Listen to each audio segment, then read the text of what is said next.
Despite region-wide opposition to strip mining, Environment Minister Carrie Morash issued an environmental approval to strip mine Pointe-a-Coney, subject to the terms and conditions that must be met during the next stage under the Environment Act.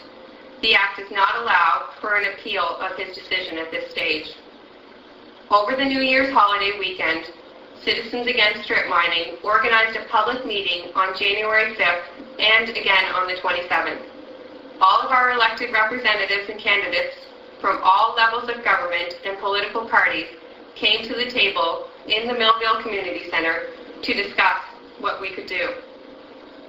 Minister of Energy and MLA Cecil Clark said that the province has an obligation to clean up and remediate the mine sites, but does not have the money to do it.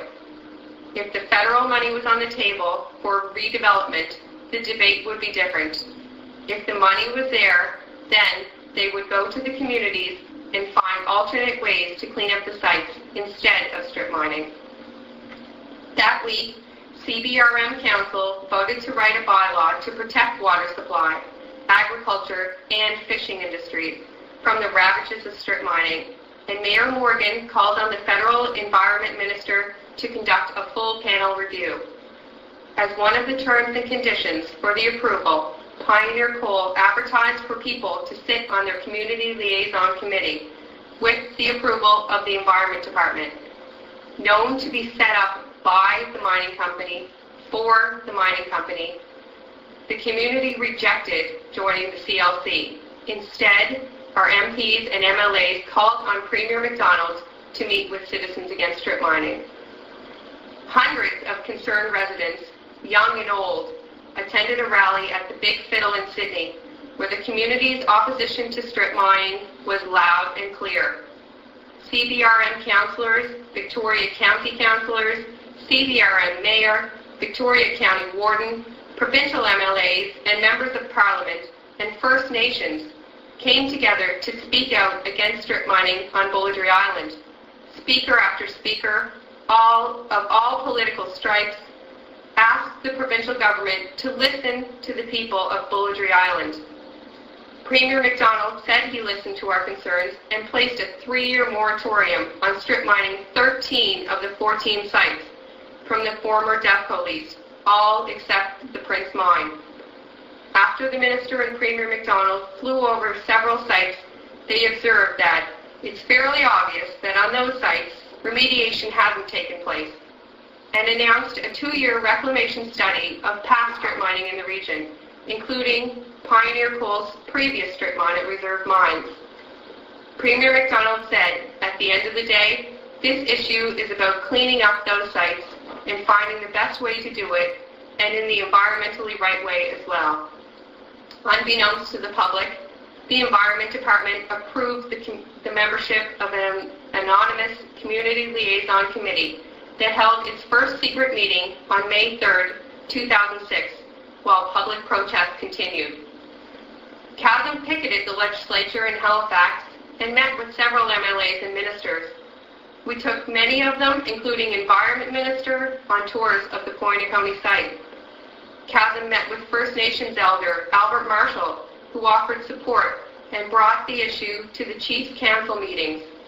A Mi'kmaq archaeologist came for a tour, and the Chiefs wrote to the Minister as they were not properly consulted as required. During the election campaign, Pointe-a-Coney's MLA Cecil Clark said the strip mining issue is minor to say the least.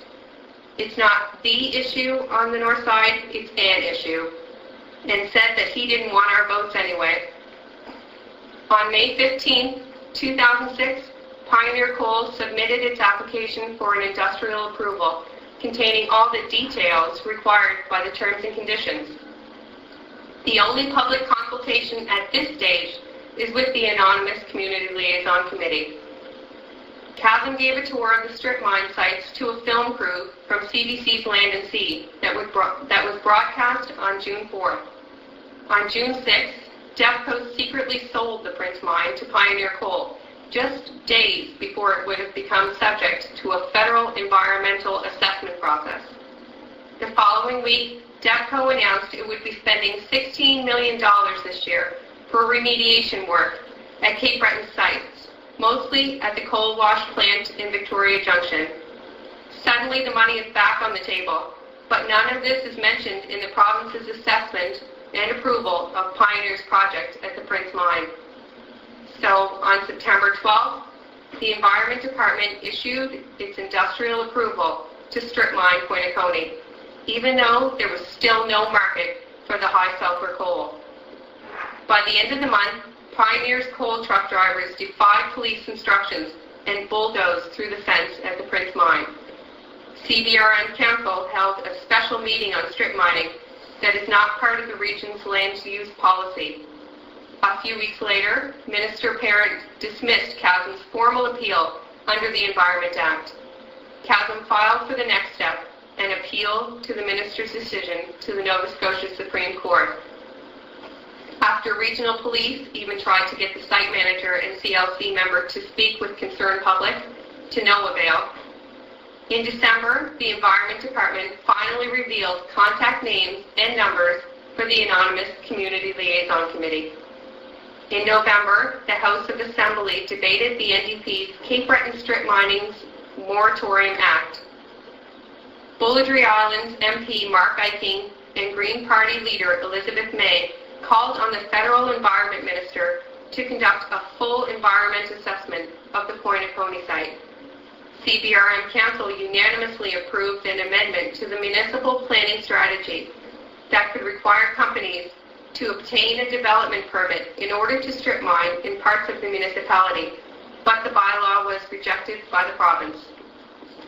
In response to a question in the House of Assembly, Natural Resource Minister David Morse said that the Pointe-à-Coney site will go ahead because it is not a healthy or safe environment, and this goes a long way to cleaning up the devastation that has been left from a couple of centuries of coal mining in that area.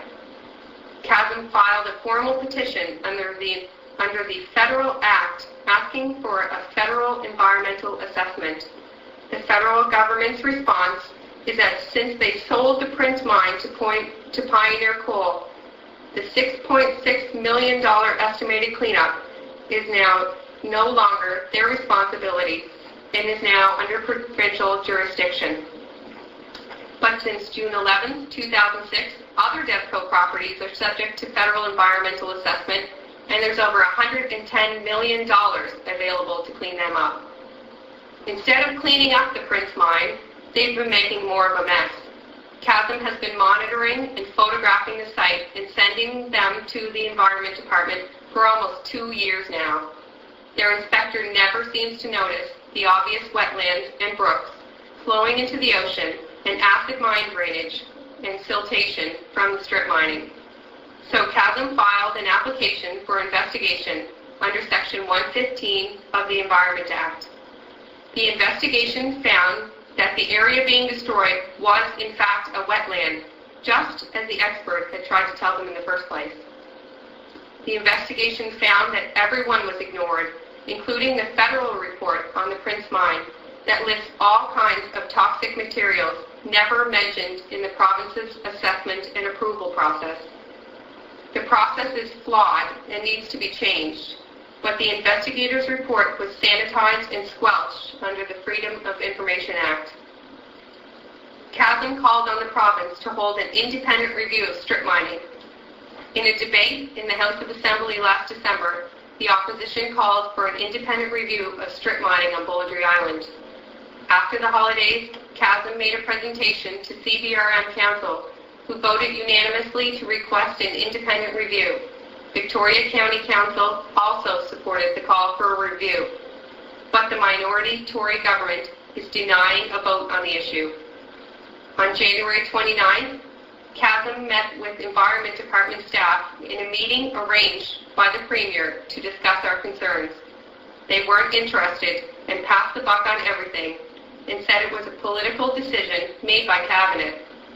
The following week, the Auditor General released a scathing report on the Environment Department for approving projects that should not have been approved. But Environment Minister Mark Parent continues to insist that an independent review of strip mining Cape Breton is not required nor necessary.